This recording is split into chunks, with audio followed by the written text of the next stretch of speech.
Всем привет! Мы недавно приобрели аэрогриль, теперь на моем канале будут встречаться рецепты для него.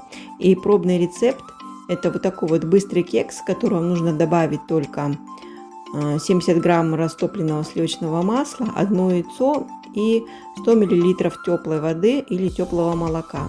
Вот я сейчас быстренько сделаю тесто и первый раз пеку кекс в аэрогриле. Кекс у меня получился хороший, он хорошо очень пропекся.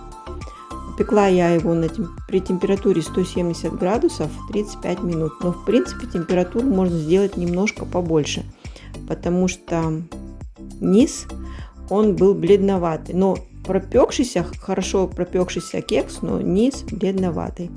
Вот такой вот мой пробный рецепт, пробный кекс. Всем желаю приятного аппетита, готовьте с удовольствием. Встретимся в следующем видео.